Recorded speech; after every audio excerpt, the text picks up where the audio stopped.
상한 자들 고치시며 상처를 싸매시도다. 별들의 수를 세시며 이름을 붙이셨도다. 그가 구름으로 하늘을 덮으시며 땅을 위하여 비 준비하시니 예루살렘아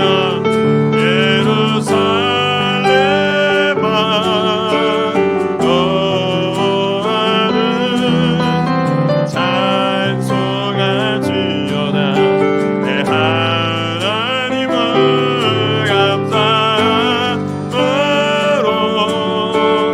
앞에 나가며 임재 앞에 경배. 예루살렘아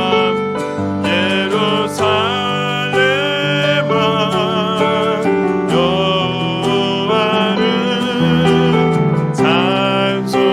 찬송할지어다.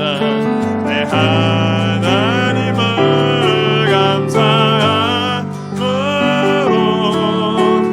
앞에 나가며 임재 앞에 경배. 예루살렘아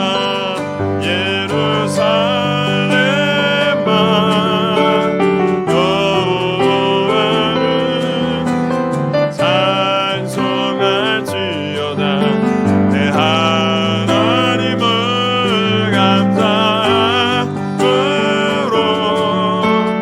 앞에 나가며 그 임재 앞에 경배.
주와 같은 분, 주와 같은 분은 없네. 이 세상 그 누구도 주와 같은 분은 없네.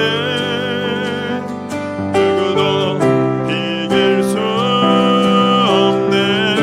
주와 같은 분, 주와 같은 분은 없네.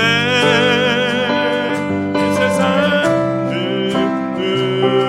누구도 주와 같은 분은 없네. 누구도 바꿀 수 없네.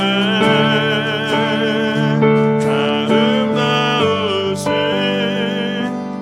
놀라우신 영원할 수 없는 사랑, 또 위대하신 하나님의 사랑, 영원히 찬양하리. 아름다우신 놀라우신 영원할 수 없는 사랑, 오 위대하신 하나님의 사랑, 영원히 찬양하리.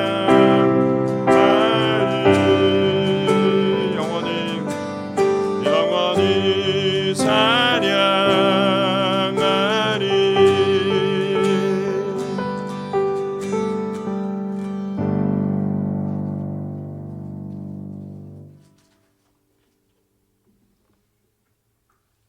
내가 할게요.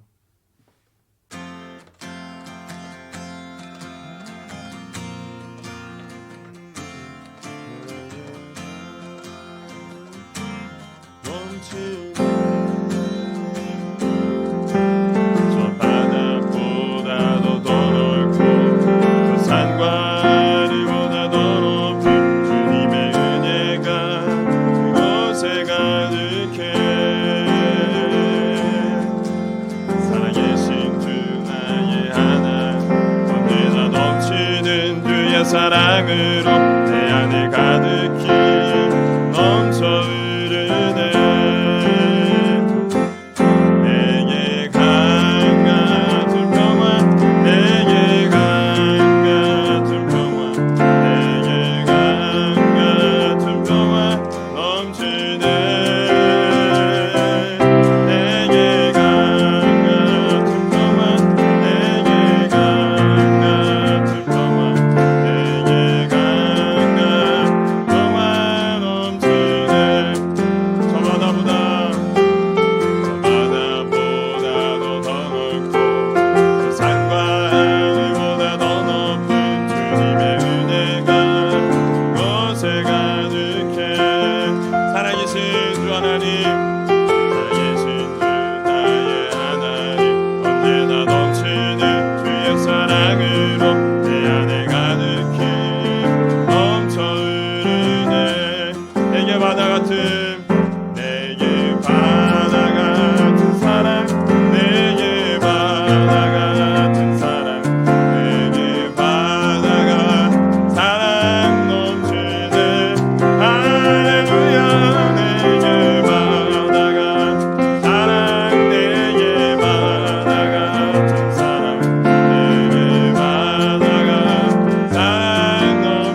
샘솟는 기쁨 내게 샘솟는 기쁨 내게 샘솟는 기쁨 내게 샘솟는 기쁨 넘치네 내게 샘솟는 기쁨 내게 샘솟는 기쁨 넘치네.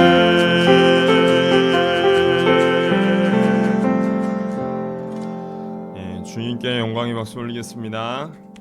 우리 안에 성령께서 역사하시기를 간절히 소원합니다.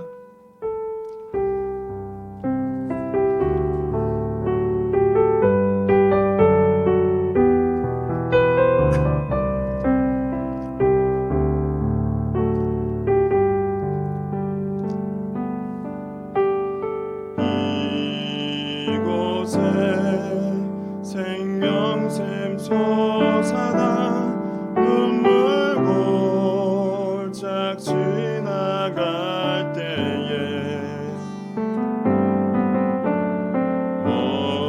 오잖아 열매 맺히고 웃음소리 넘쳐나리라.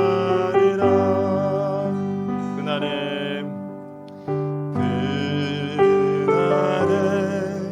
하늘이 열리고 모든 이가 보게 되리라. 마침내 꽃들이 피고 영광의 주가 오시리라.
같이 함께 기도하면서 우리가 다시 오실 주님을 맞이할 주님 준비를 갖추기 원합니다. 우리 안에 주님을 맞이할 수 있는 마음의 준비가 되어지도록 도와주시옵소서. 시들은 꽃이 다시 피어나고 죽었던 절망이 우리 가운데 다시 소망으로 바뀌어지는 주님의 재림을 기다립니다. 이 시간 주여 한번 부르시고 함께 기도하도록 하겠습니다. 주여 하나님 감사합니다. 대강절기가 생명 되시고 우리를 위해서 자기 몸을 버리신 예수 그리스도를 다시금 기다립니다. 우리에게 참 소망해 주시기 위해서 이 땅에 오신 예수님을 다시 기다리기 원합니다. 마라나타 주 예수여 오시옵소서. 내가 속히 오리니 너희가 행한으로 갚아주리라 말씀하시고 아멘. 주 예수여 오시옵소서. 우리 가운데 이 땅 가운데 오시옵소서. 아멘. 주 예수여 오시옵소서. 오셔서 슬픔을 기쁨으로 눈물을 하나님 기쁨으로 바꾸시고 주님 우리의 배옷을 벗겨 기쁨의 옷으로 바꾸시는 주 예수를 만나기 원합니다.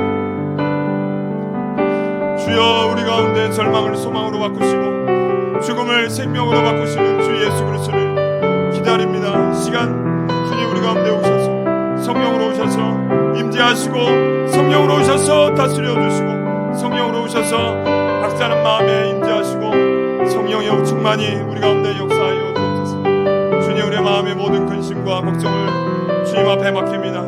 주님께서 우리를 돌보시기 때문이라 하셨습니다. 내가 그와 같이 너희를 버려두지 아니하고 다시 오리니 성령으로 우리 가운데 오신다고 하셨습니다. 성령 하나님 우리 가운데 오시옵소서. 성령 하나님 우리 가운데 오시옵소서. 성령 하나님 우리 가운데 임재하여 주옵소서. 성령 하나님 우리 가운데 운행하여 주옵소서. 성령 하나님 우리 가운데 위로하여 주옵소서. 성령 하나님 우리를 비워주고 비워줘 주님으로 채워주옵소서. 비워주고 비워줘 우리를 채워주옵소서. 우리를 낮추고 오직 주님만을 높이오니 오직은 우리는 없고 주님만이 살아나기를 간절히 소원하오니 시간 우리의 마음에 성령으로 임재하여 주옵소서. 성령으로 통치하여 주옵소서. 다스려 주옵소서. 우리 안에 어떠한 소망도 없음을 고백합니다. 어떤 선도 없음을 고백합니다. 오직 주님께서 오셔서 임재하시고 주님께서 오셔서 다스려 주시기를 간절히 소원합니다.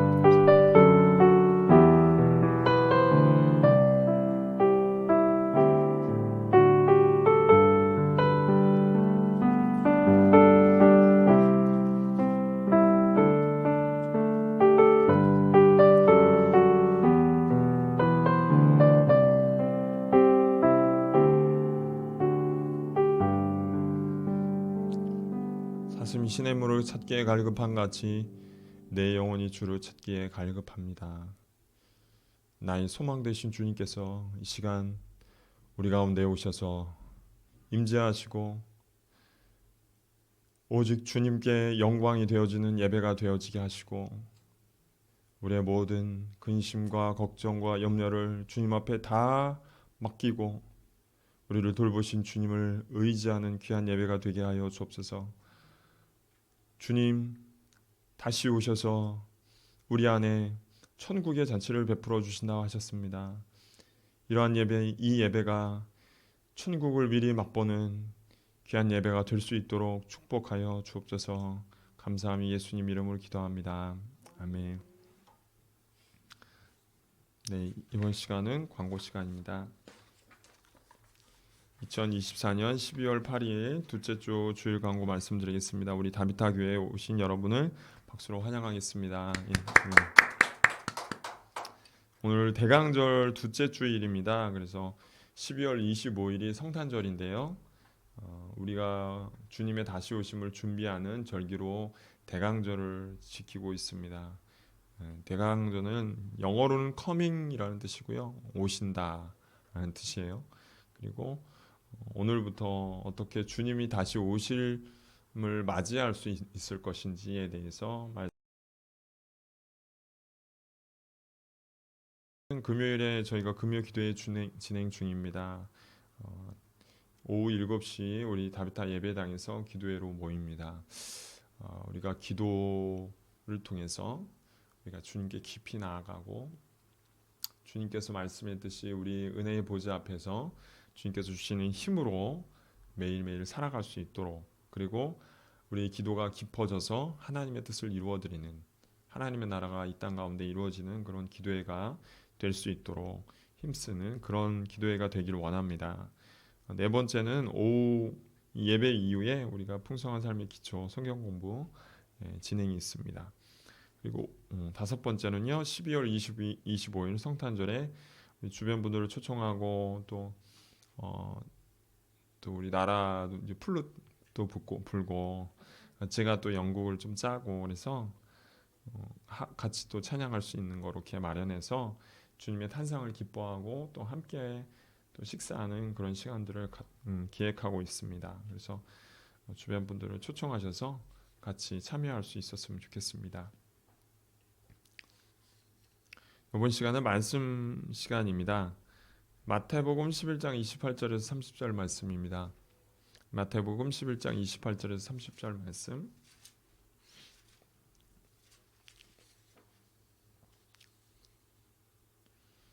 마태복음 11장 28절에서 30절 말씀. 이 세 절인데 같이 한 목소리로 다 찾으셨으면 합독하시겠습니다. 수고하고 무거운 짐진 자들아 다 내게로 오라. 내가 너희를 쉬게 하리라. 나는 마음이 온유하고 겸손하니 나의 멍에를 메고 내게 배우라. 그리하면 너희 마음이 쉼을 얻으리니 이는 내 멍에는 쉽고 내 짐은 가벼움이라 하시니라. 아멘. 기도하겠습니다. 하나님 감사합니다.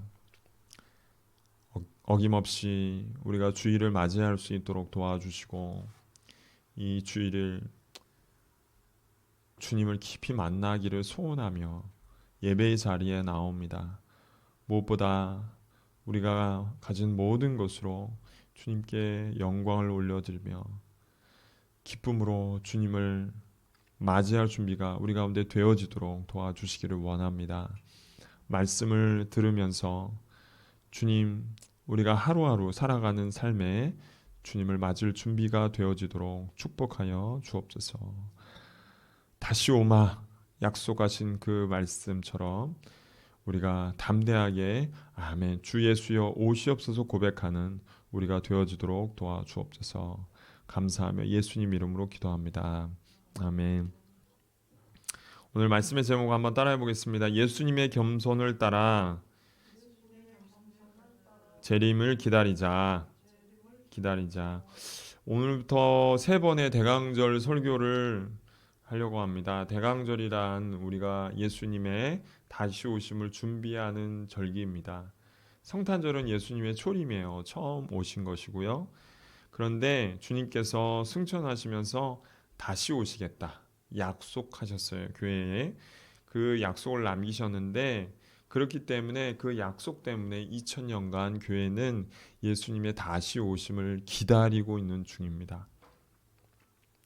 그래서 성탄절을 뒤로 계산해서 4주간을 대강절로 지내고 있어요. 대림절, 예수님의 다시 오심을 기다리는 절기라는 뜻입니다.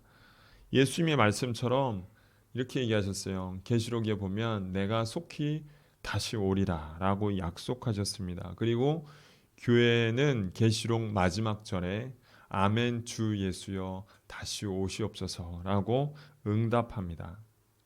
곧 마라나타 신앙입니다. 마라나타. 여러분 마라나타 들어보셨을 거예요. 이게 마라나타 신앙입니다.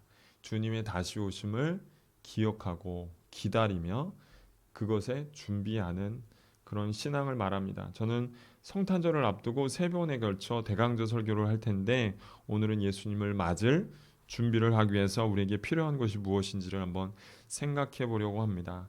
2024년 12월 4일 윤석열 대통령이 비상계엄령을 발동했어요. 다행히도 국회 본회의에서 약 3시간 만에 계엄령을 해제했고, 그 다음에 대통령도 이를 수용해서 계엄령 해제를 공식화했습니다. 그러나 그 이후에 전국이 지금까지 어수선하고 광장에서 국민들이 쏟아져 나와서 윤석열 퇴진을 요구하고 있습니다. 한국 경제는 급격히 추락했고 국가적 위상은 떨어졌고요. 국가 안보도 위협받고 있고 비상계엄령은 여러모로 대한민국에 막대한 부정적인 영향을 미치고 있는 중입니다. 이 일은 국민 모두에게 큰 충격과 불안을 주고 있습니다. 저는 이 사태를 보면서 한국에 있었던 믿음의 선조들이 겪었던 일들을 다시 한번 생각해 보게 됩니다. 그들은 이 얼마나 위태한 나라, 이 위태한 나라를 보면서 무릎을 꿇고 함께 모여 주님께 부르짖어 기도했는지 모릅니다. 6.25 전쟁이 있었을 때, 5.18 광주와 민주운동이 항쟁이 있었을 때 우리 믿음의 선조들은 한 마음과 한 뜻이 돼서 나라와 민족을 위해서 힘써 하나님께 부르짖어 기도하였습니다. 주님이 이 나라를 구해 주십시오. 주님 이 나라를 지켜 주십시오. 주님 이 나라와 민족을 살려 주십시오. 이렇게 기도하였습니다. 그들의 심령이 조금 이해가 되는 그런 순간이 아닐까 생각합니다. 또한 우리도 하나님께 나라를 위해서, 민족을 위해서 기도할 때라는 깨우침을 얻게 해줍니다. 주님께서 다시 오실 때가 되면요, 분명히 이렇게 얘기하셨어요. 전쟁과 기근과 난리가 있을 것이다 라고 하셨습니다. 지금 이러한 일들을 보면서 우리가 주님께서 가까우신 때가 아닐까라고 다시 한번 생각하게 됩니다. 우리한 이런 경각심, 이런 것들을 가지면서 하나님 앞에 나아갈 때가 아닌가 생각합니다. 더욱 경제적으로, 심정적으로 지금 어려움을 겪는 사람들이 있을 거예요. 그렇죠? 이런 사태뿐 아니라 이런 사태 때문에 소외되고 어려워하는 사회적인 약자들이 있습니다. 그 사람들을 좀 기억하는 그런 시간들이 되었으면 좋겠고요. 오늘 주님께서는 가장 먼저 하신 말씀을 통해서 이러한 난리와 난리, 전쟁과 전쟁, 기근과 이런 삶을 우리가 살아가면서 인생이란 무엇인가 다시 한번 생각해보는 그런 때라고 얘기가 됩니다. 오늘 예수님께서 하신 말씀은 우리가 겪는 인생이 무엇인지에 대해서 깨우침을 줍니다. 28절 앞부분에 이렇게 나옵니다. 수고하고 무거운 짐진 자들아 다 내게로 오라. 내가 너희를 쉬게 하리라. 이렇게 얘기합니다. 제가요 예전에 군포에 있을 때 교회에 전광판이 있었어요. 이렇게 돌아가는 불빛이 들어가는 전광판이 있었는데 거기에 문구가 뭐였나 여기였어요. 수고하고 무거운 짐진 자들아 다 내게로 오라. 내가 너희를 쉬게 하리라. 이게 전도 문구 중에 하나입니다. 왜 그렇게 많이 쓰일까? 전도 문구로 왜 이렇게 많이 쓰일까? 우리의 인생을 되게 간결하게 정확하게 표현하는 문구이기 때문에 그렇습니다.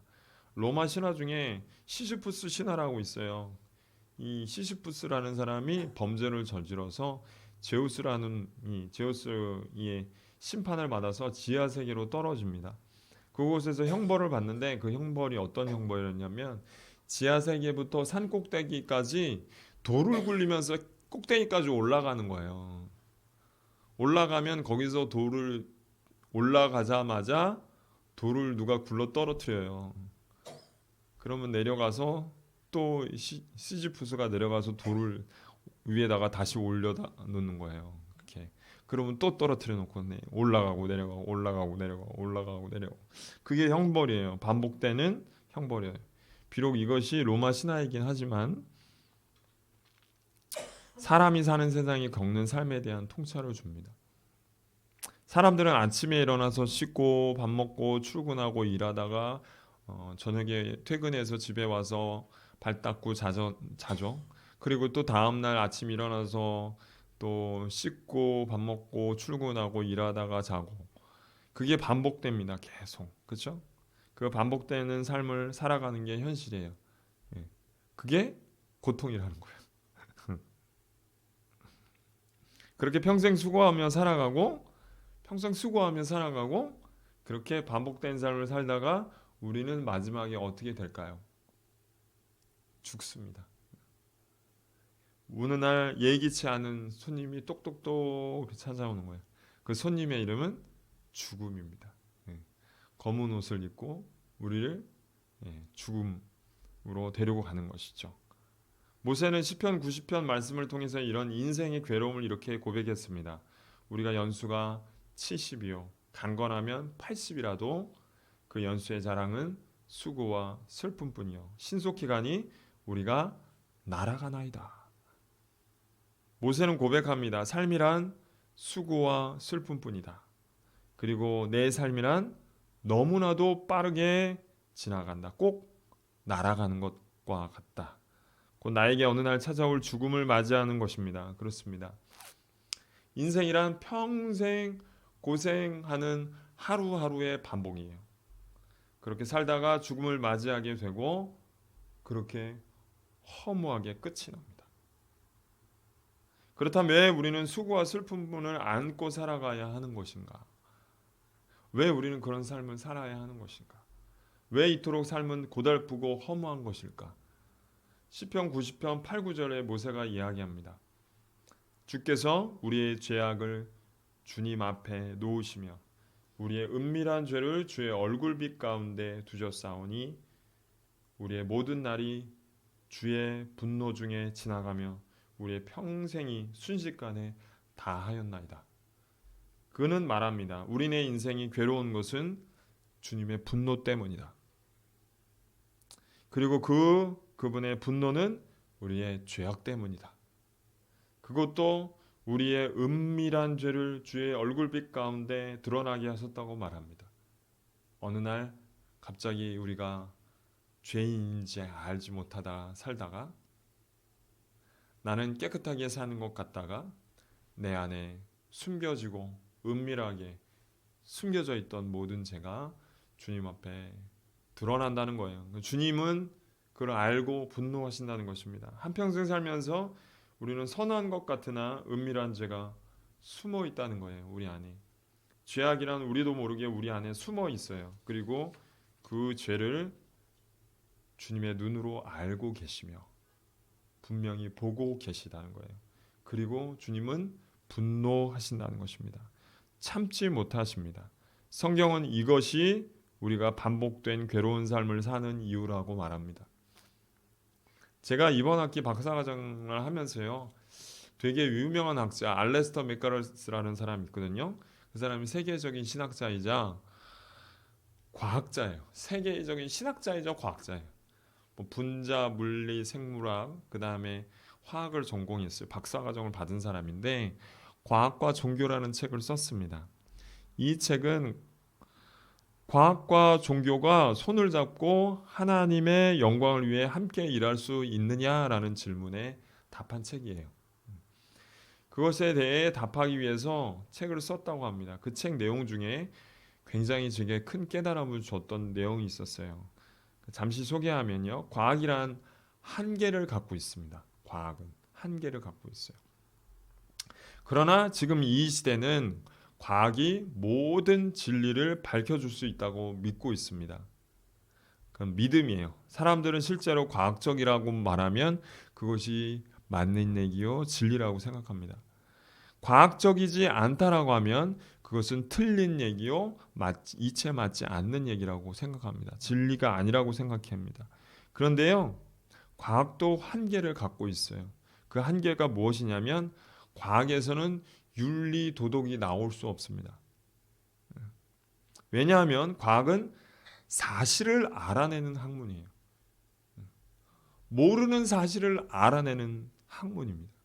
자연이라는 세계를, 사람이라는 세계를 모르는 걸 알아내는 것이지 당위, 곧 옳고 그른지, 선과 악에 가는 것을 다루는 학문이 아닙니다.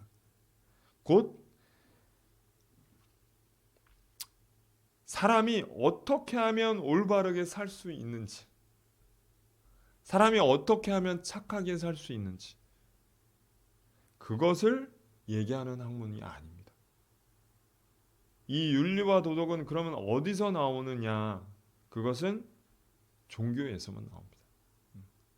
내가 인간답게 사는 법, 내가 옳게 사는 법, 내가 그래도 괜찮은 삶을 사는 법은 종교에서만 나와요. 기독교를 포함한 종교들은 어떻게 사는 것이 인간다운 삶이냐, 곧 어떻게 윤리적인 삶을 살 수 있느냐, 어떻게 선한 삶을 살 수 있느냐를 다룹니다.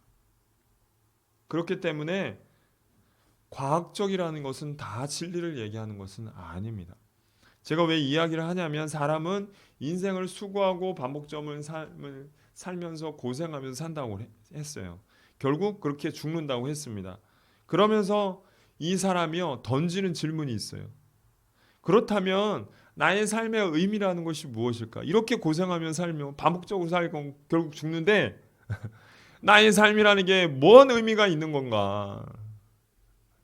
나의 삶의 목적이라는 게 무엇이 있느냐? 나는 왜 사는 것이냐?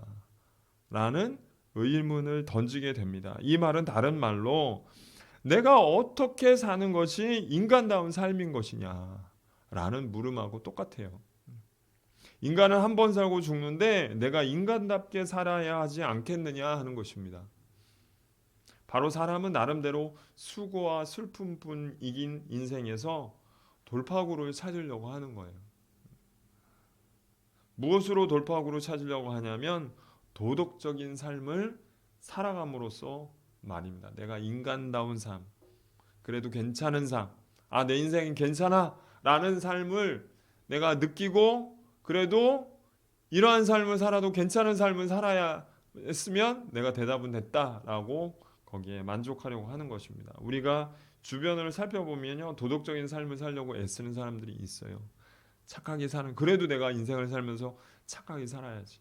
그래도 내가 인생 살면서 가치 있는 삶이라는 것은 남을 도와주며 살아야지. 라고 하는 생각하는 사람들이 있어요. 옛날에 이런 사람들을 성인군자라고 했습니다. 성인군자. 성경은 도덕을 통해서 무의미하고 반복적인 삶을 해결하려는 것이 율법이라고 얘기합니다. 율법. 근데 문제는 도덕적으로 살려고 노력하면 할수록 그렇게 사라지지 않는 내가 그렇게 사라지지 않는 나를 만나게 된다는 것입니다. 정직하려고 하면 정직할 수 없는 나를 만나게 되고 거짓말하지 않으려고 하면 거짓말하지 않는 나를 만나게 되고 비난하지 않으려고 하면 비난하는 나를 만나게 됩니다. 사랑하려고 하면 사랑이 되지 않는 나를 만나게 되는 것입니다. 여러분, 하나님은 십계명을 우리에게 주셨어요. 그래서 무엇이 옳은 것인지 무엇이 그른 삶인지를 우리에게 분명히 알려주셨습니다. 그것이 율법이라고 합니다. 하나님의 법이에요. 율법은 사람답게 사는 삶이 무엇인지를 가르쳐 주는 것입니다. 사람답게 사는 삶이 무엇인지를 가르쳐 주십니다. 이렇게 사는 것이 사람다운 삶이야. 이렇게 사는 것이 너가 인간으로서의 삶의 의미와 목적이야 라고 얘기해 주신 것이 율법입니다. 그런데 문제는 그 기준대로 살려고 하면 할수록 노력하면 노력할수록 사라지지 않는 그렇게 살 수 없는 나를 만나게 된다는 점입니다. 사도 바울은 율법이 갖고 있는 치명적인 문제를 지적합니다. 그것을 알기 위해서는 율법이 갖는 장점에 대해서 먼저 알아야 돼요. 로마서 7장 7절인데요. 우리 한번 말씀 한번 찾아보도록 하겠습니다. 로마서 7장 7절입니다.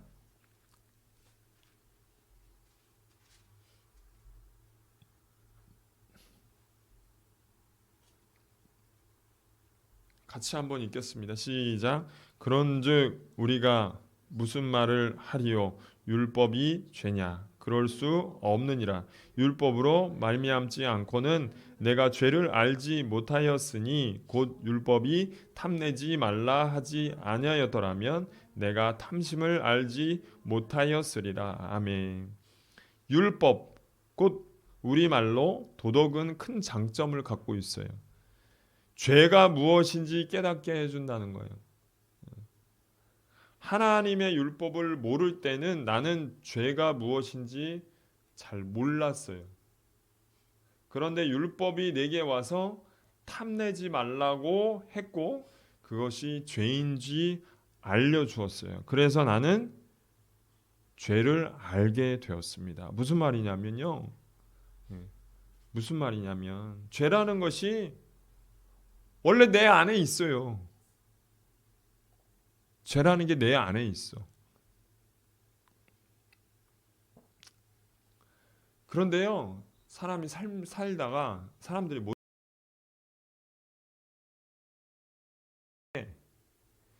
이것을 살다가 사람들이 뭐라고 살면서 야 나는 그래도 깨끗하고 괜찮은 삶을 살지 이렇게 생각해요.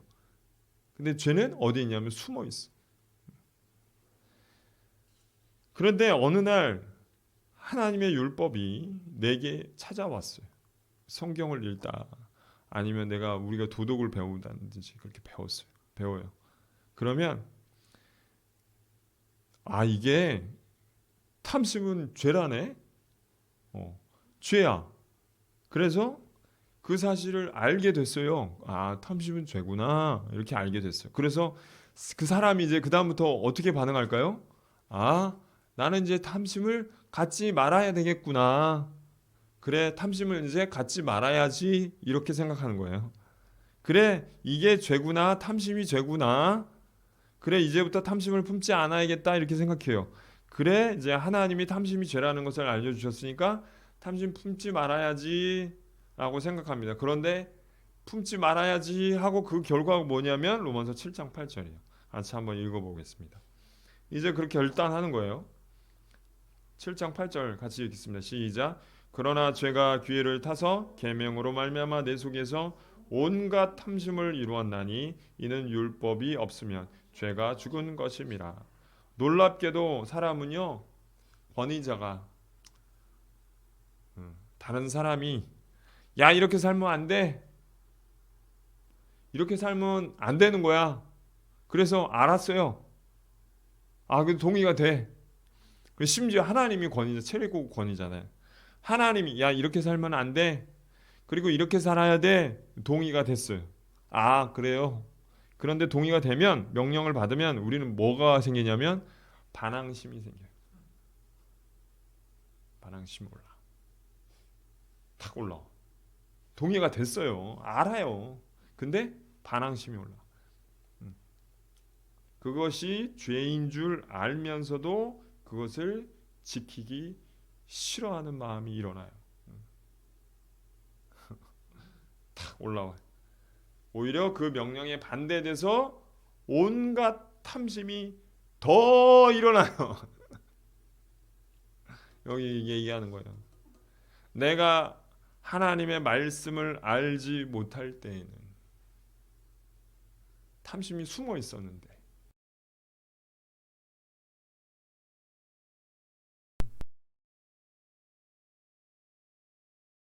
오히려 그 명령에 반대돼서 온갖 탐심이 더 일어나요.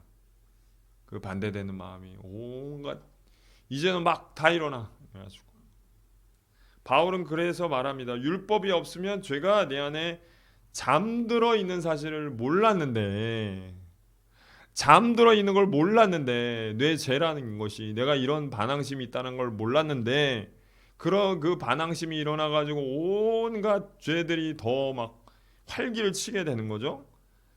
율법이 내게 와서 깨닫게 해서 숨어있던 죄가 확 일어나는 거예요. 이제 이런 거하고 똑같아요. 사람은요 흙탕물이 가라앉아 있는 상태예요. 근데 막대기 있죠, 막대기. 그 율법이에요. 휘저었어, 확 휘저었어. 그러니까 확 일어나.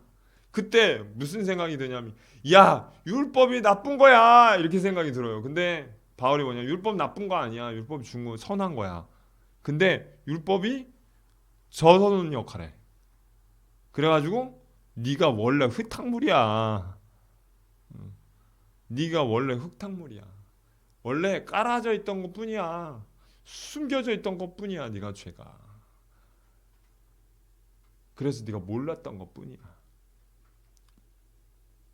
그래가지고 사람을 도덕적 윤리적으로 살려고 하면 할수록 휘젓는 거예요.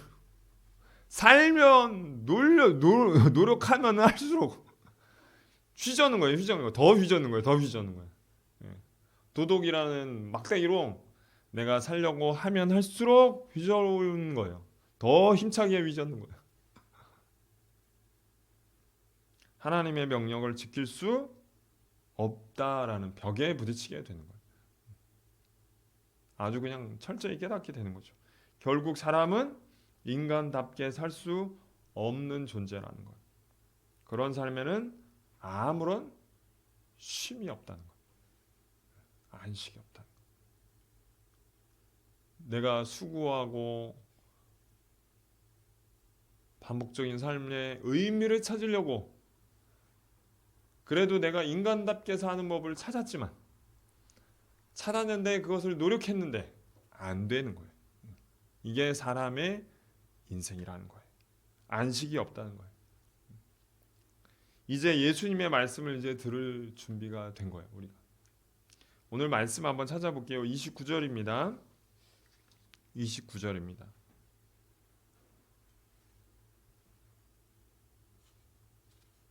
오늘 11장 29절 마태복음 11장 29절은 같이 한번 읽겠습니다. 시작. 나는 마음이 온유하고 겸손하니 나의 멍에를 메고 내게 배우라. 그리하면 너희 마음이 쉼을 얻으리니. 예수님은 자신만이 쉼을 주실 수 있다고 말합니다. 그러니 나에게 와라. 쉼을 어떻게 주겠다는 겁니까?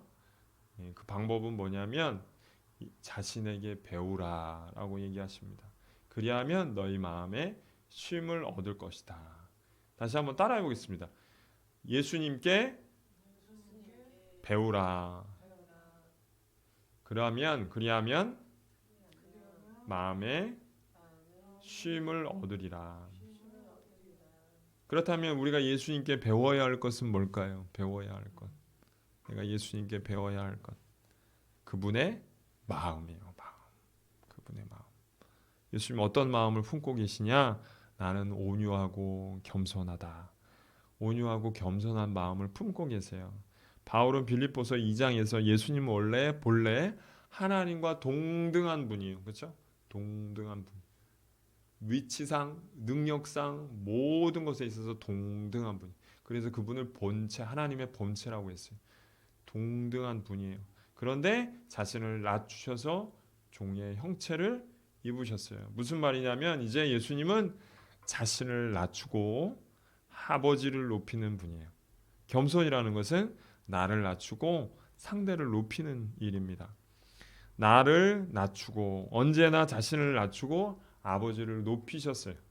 어떻게 해요? 모든 일에 아버지를 의지함으로써 그분을 높이셨어요. 그분은 자신의 힘과 지혜를 의지하지 않고 오직 아버지만을 의지하셨어요.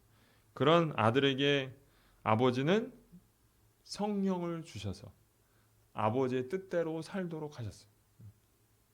그러니까 예수님은 하나님을 의지했고 아버지 하나님은 예수님께 성령을 주셔서 아버지의 뜻대로 살도록 하셨어요. 누가복음 3장 21절 22절인데요. 우리 한번 찾아봅시다. 시간이 걸려도 한번 찾아봅시다. 누가복음 3장 21절 22절이.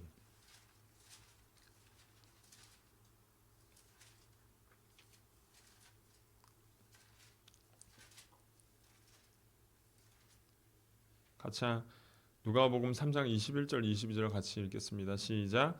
백성이 다 세례를 받을새 예수도 세례를 받으시고 기도하실 때에 하늘이 열리며 성령이 비둘기 같은 형체로 그의 위에 강림하시더니 하늘로부터 소리가 나기를 너는 내 사랑하는 아들이라 내가 너를 기뻐하노라 하시니라.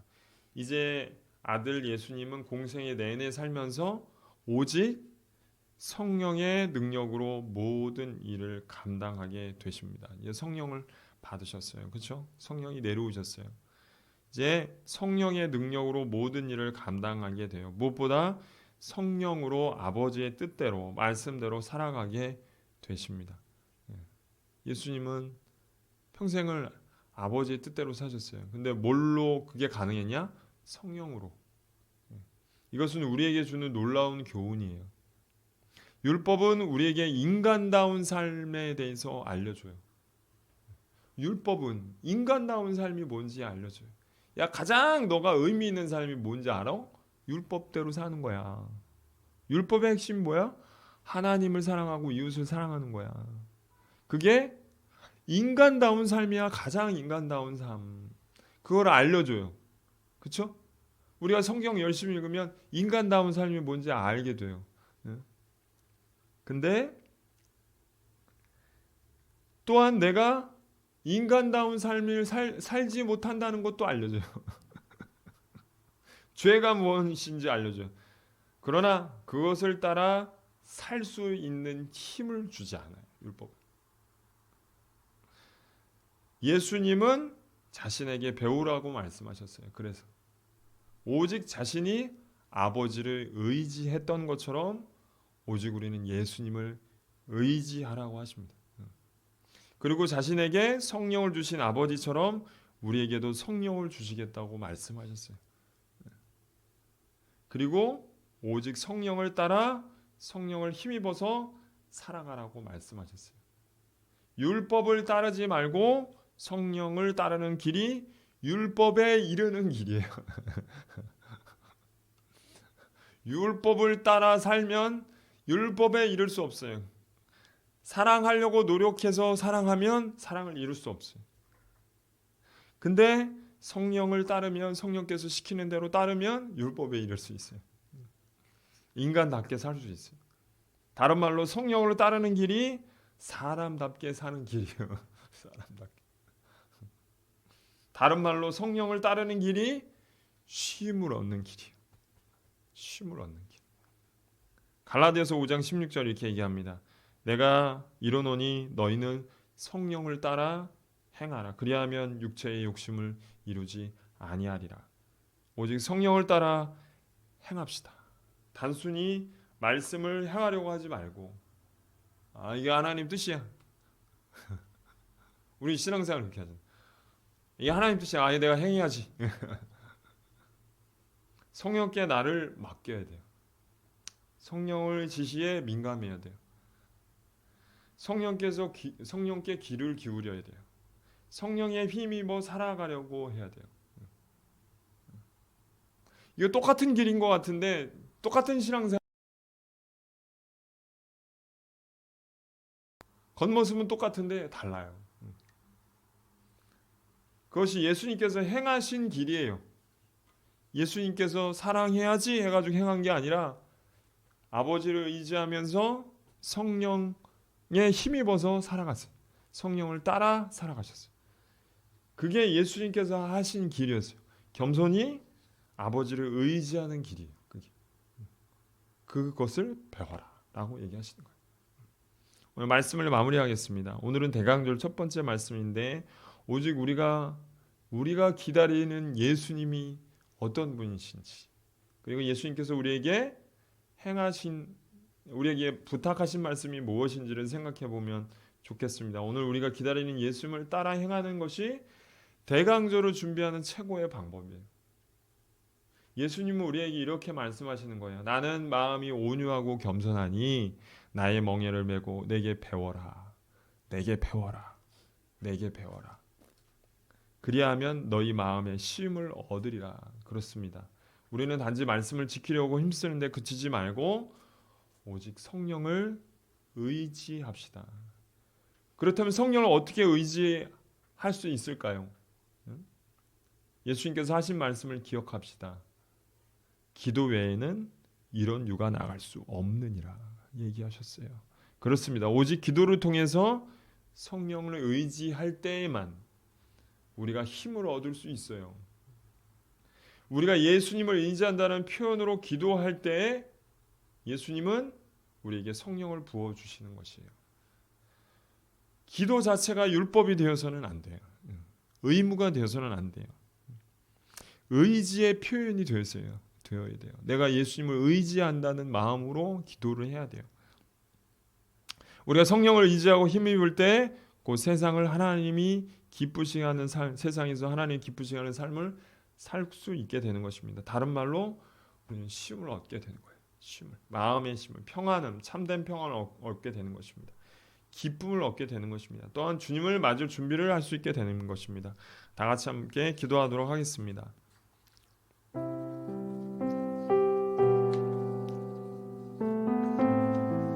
예수님께서 시시때때로 기도하셨어요.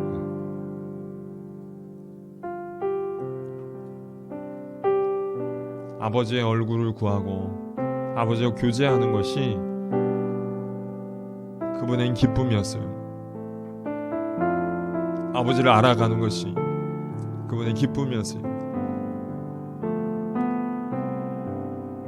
아버지를 의지하기 위해 기도하셨어요. 성령께서 그래서 아버지께서는 아들에게 성령을 부어주시고 충만하게 부어주셨습니다. 그리고 예수님께서 얘기하셨습니다. 나는 온유하고 겸손하니 나의 멍에를 베고 내게 배우라. 그러면 너희 마음에 쉼을 얻으리라 얘기하셨습니다. 이 시간 주님, 우리가 주님을 맞을 준비를 하면서 우리가 주님께 배우는 이러한 겸손함을 주님 앞에 배우고 주님의 기도를 배우고 아버지를 의지하는 법을 배울 수 있게 하여 주옵소서. 주님 안다고 행할 수 없음을, 주님의 법을 안다고 행할 수 없음을 고백합니다. 안다고 하나님 사람답게 살 수 없음을, 안다고 하나님 뜻대로 살 수 없음을 알게 됩니다. 오직 아버지를 의지하도록 우리가 무릎으로 하나님 앞에 나아가 오직 예수님을 깊이 의지하는 우리가 되어지도록 도와달라고 시간 주여 한번 부르시고 하나님 앞에 기도하며 나갈 수 있으면 좋겠습니다. 기도하겠습니다. 주여 하나님 감사합니다. 주님 이 시간 우리가 하나님 앞에 나아갑니다. 하나님 앞에 나아가 주님을 의지하는 우리의 삶이 되어지게 하여 주옵소서. 주님을 의지하는 주님만을 의지하는 삶이 되어지게 하여 주옵소서. 의지하고 또 의지합니다. 예수 그리스도만을 의지합니다. 예수님이 우리를 향하신 일들을 의지하고 예수님을 의지합니다. 오직 예수 이름을 의지합니다. 예수 이름 안에 의지합니다. 나는 마음이 온유하고 겸손하니 너희는 나의 멍에를 베고 내게 배우라. 그리하면 마음에 쉼을 얻으리라 말씀하셨습니다. 주님의 말씀을 붙잡고 나아갑니다. 이 말씀을 붙잡고 나아갑니다. 우리가 예수님을 의지하기 원합니다. 성령을 따라 행하라. 오직 성령을 따라 우리가 살아가길 간절히 소원합니다. 우리 안에 오신 성령, 이 성령 하나님을 인정해드리고 모셔드리고 하나님 이 성령 하나님을 따라 우리가 살아가는 우리가 매일매일 되어지게 하여 주옵소서. 우리가 넘어지지만 다시금 성령을 의지하게 하시고 다시금 우리의 힘으로 하려고 하지만 다시금 성령을 의지하게 하시고 다시금 또 하나님 세상에 하나님 우리의 능력과 지혜로 의지하려고 하지만 다시금 아버지를 의지하고 하나님 앞에 나아갈 수 있도록 주님 도와주시기를 간절히 소원하며 하나님 앞에 나아갑니다. 감사합니다. 시간 다시 한번 기도할 텐데요. 우리가 살다 보면 우리가 알면서도 우리의 힘과 지혜로 모든 문제를 해결하려고 하는 우리 자신을 또 만나게 됩니다.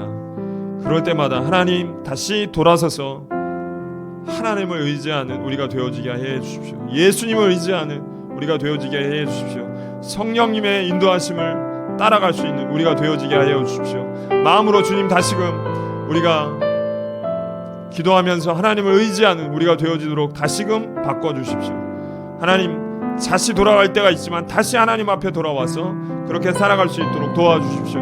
주여 한번 부르시고 함께 기도하도록 하겠습니다. 주여 하나님 감사하며 하나님 앞에 나아갑니다. 주님 우리가 우리의 지혜와 우리의 힘을 의지하며 살아가지 말아야겠다라고 생각하면 또 깨닫고 하나님 앞에 돌이키는 우리가 되어지게 하여 주시기 원합니다. 기도의 자리에 나가서 오직 기도의 자리에 나가서 주님을 깊이 의지하고 다시금 돌이키는 우리가 되어지게 하여 주시길 원합니다. 다시금 또 돌이키며 하나님 앞에 나아가는 우리가 되어지게 하여 주시기 원합니다. 다시금 주님의 힘과 능력을 의지하고 하나님 앞에 나아갈 수 있는 우리가 되어지게 하여 주옵소서. 성령을 의지하여 우리가 살아가는 하나님의 삶이 되어지게 하여 주옵소서. 성령님 감사합니다. 성령님 의지합니다.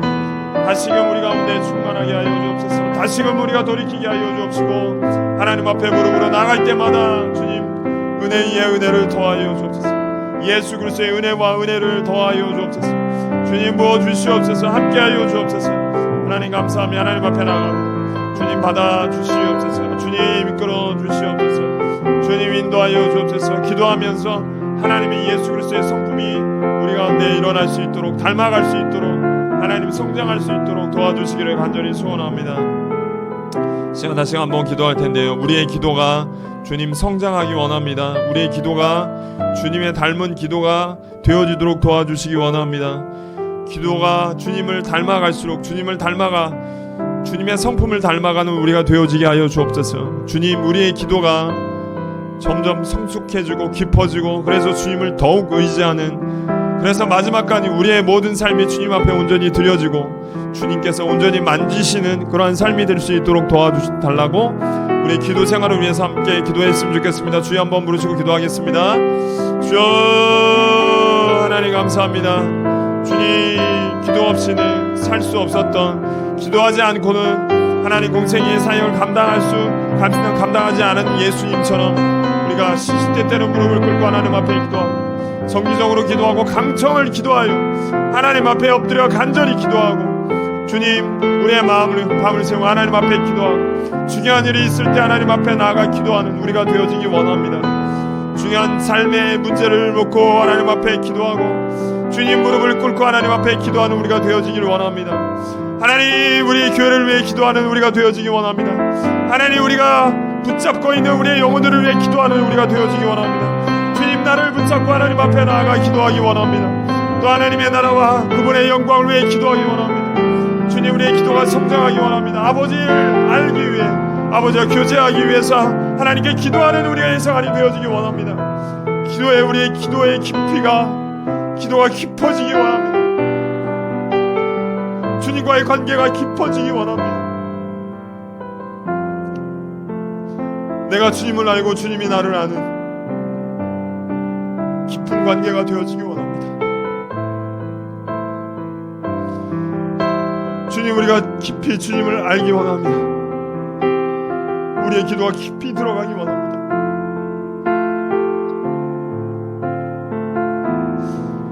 주님, 우리를 붙잡아 주옵소서. 주님, 우리를 붙잡아 주옵소서. 우리가 붙잡고 기도하는 사람들을 위해 주님의 마음을 깊이 기도할 수 있도록 도와주시옵소서. 주님과 교제할 때, 주님과 친교를 누릴 때, 주님을 알아갈 때, 주님, 우리의 마음이 주님의 성품이 변하기 원합니다. 주님을 닮기 원합니다. 주님을 알아가기 원합니다. 주님을 사랑하기 원합니다. 시간 우리 가운데 오셔서 함께하여 주옵소서. 우리 교회를 위해서 함께 기도했으면 좋겠습니다. 주님, 생명을 내어 주셔서 생명을 살리신 예수님처럼 우리도 예수님을 따라 한 발짝 한 발짝 그분께 나아가기 원합니다. 그분을 따르기 원합니다.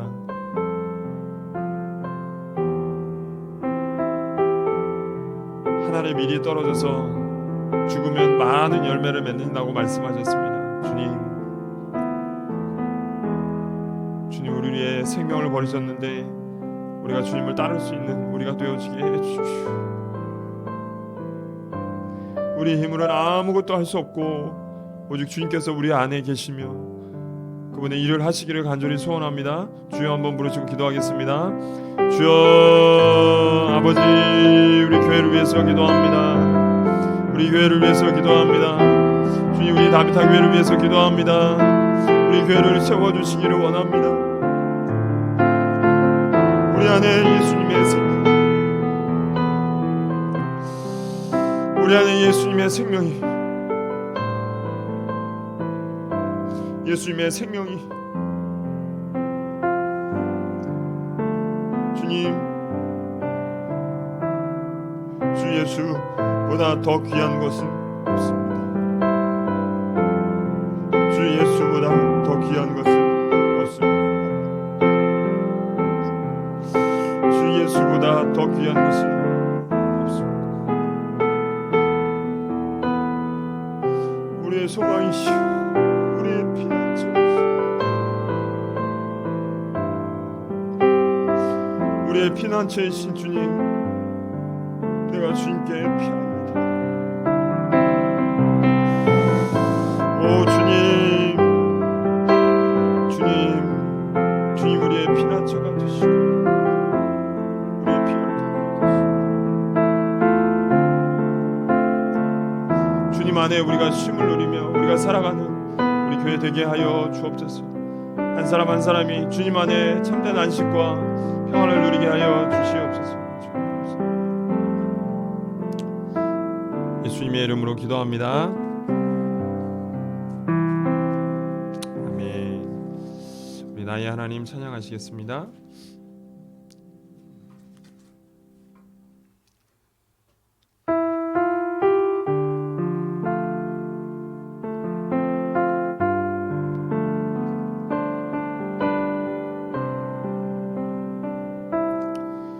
나의 사랑 너는 어여쁘고 참 귀하다. 어느 보석보다 귀하다. 내가 사랑스럽지 않을 때 너를 온전히 사랑하고 너와 함께하려 내가 왔노라. 주의 사랑 그 사랑은 결코 변치 않아. 모든 계절 돌보시네. 푸른 마르고 꽃을 시드나 주의 말씀은 신실해. 실수가 없으신 주만 바라라. 주님의 나라와 뜻이 나의 삶 속에 임하시며 주님 알기를 주님 보기를 소망해.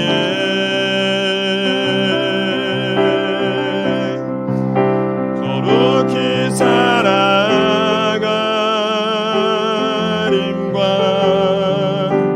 두려움 없는 믿음 주신 나의 하나님 완전한 사랑 찬양해. 주님의 나라와 주님의 나라와 뜻이 나의 삶 속에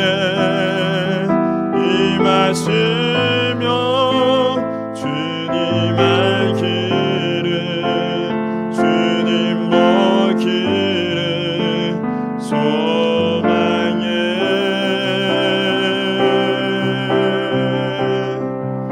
거룩히 살아가림과 두려움 없는 믿음 주신 나의 하나님 완전한 사랑 찬양해.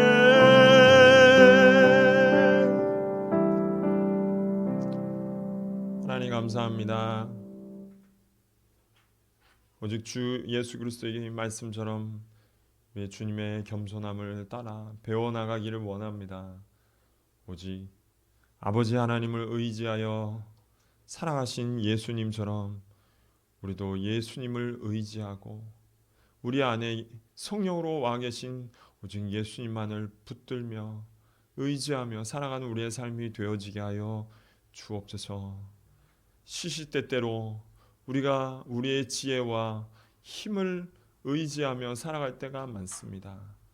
그럴 때마다 다시 무릎을 꿇게 하여 주시고 다시 엎드려지게 하여 주시고 다시 주님 앞에 나와서 성령님을 의지하며 우리 안에 계신 예수님을 의지하며 살아갈 수 있도록 도와주시옵소서. 성령님 우리를 도우시옵소서. 성령님 우리를 붙잡아 주옵소서. 성령님 우리에게 힘과 지혜를 주옵소서. 그래서 주님이 원하시는 뜻을 우리 가운데 이루어드리는 삶이 되게 하여 주시옵소서. 오직 우리의 기도의 생활이 깊어지기 원합니다. 우리의 기도의 생활이 성장하기 원합니다. 하나님을 더 깊이 알아가며 사귀기 원합니다.